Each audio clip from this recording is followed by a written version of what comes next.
I'm Abhay Gupta. I'm a board-certified plastic surgeon. I'm medical director of Gupta Plastic Surgery.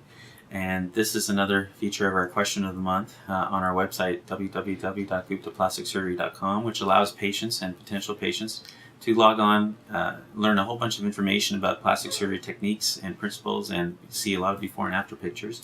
And as well, at the same time, submit questions about anything you might be wondering about in certain myths of plastic surgery, some new technologies in plastic surgery, anything you were wondering about. And every month we go and pick one of the more popular questions and answer it here, and hopefully improve your knowledge about plastic surgery. So this month's question is about the gummy bear implant. A lot of our visitors want to know, what is the gummy bear implant? How can I get one? Where do I get one? What's it used to treat? So very good question. So the gummy bear implant is the newer implant that's been approved by the FDA for breast reconstruction and cosmetic breast surgery.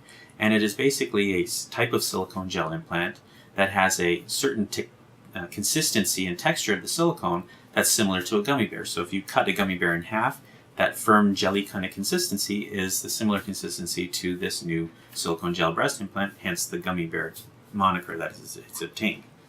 So in order to explain what the differences are between a gummy bear implant and a regular implant, let's talk about what types of silicone implants there are. And there's basically three types of silicone implants. The very first implant, the one that's been around the longest time, is the smooth round silicone gel implant. So called because it's a round shape and it has a very smooth surface for the shell. It's filled with a nice silicone gel, which is very soft, very natural looking and feeling, and then this thin shell that allows it to stay soft and sit naturally within a breast. This is a very, very popular implant used in a lot of cosmetic breast procedures as well as breast cancer reconstructions. And certainly been the one that's been around the longest. Now, there's been very numerous variations of this implant and improvements in the technology ever since they were first designed in 1962. So certainly over the last 50 years, they've come a long way and now are much safer and, again, FDA approved.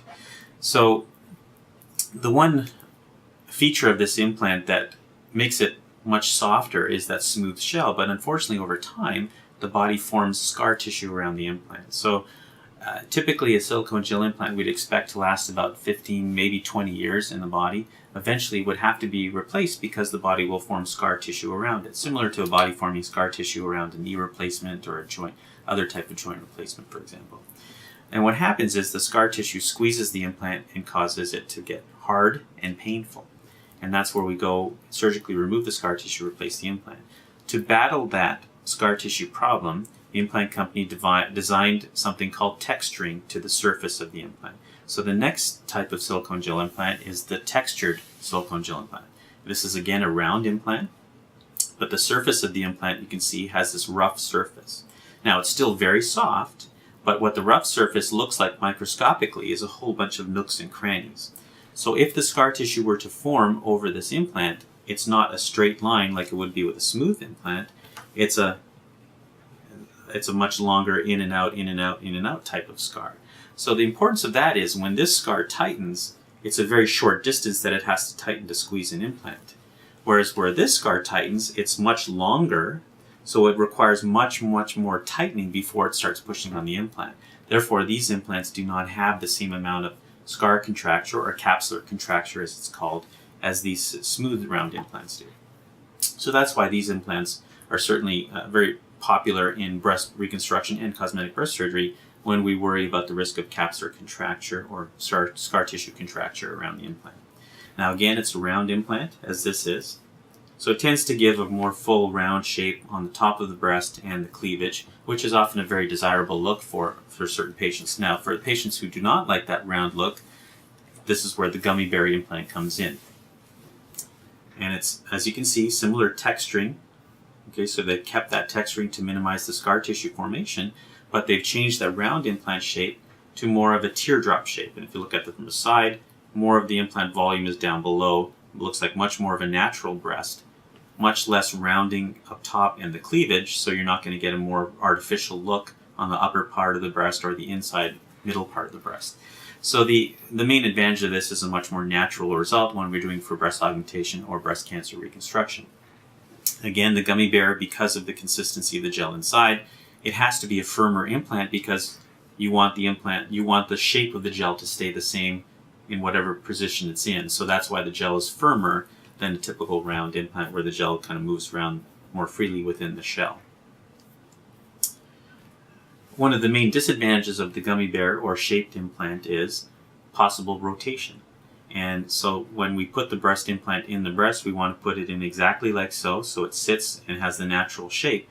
What can happen over time is if the pocket is too big for the implant, or if there's a little fluid around the implant that allows the implant to move, then it can potentially rotate in the breast, and suddenly that nice teardrop shape implant no longer looks like a very natural looking breast. So to minimize that, the implant companies have put this texturing surface on the implant such that the body will actually grow tissue into the shell of the implant and hold it in place. And therefore it doesn't rotate, doesn't move, and it keeps that natural look. There's also several bumps on the back of the implant which will help the body lock it in position.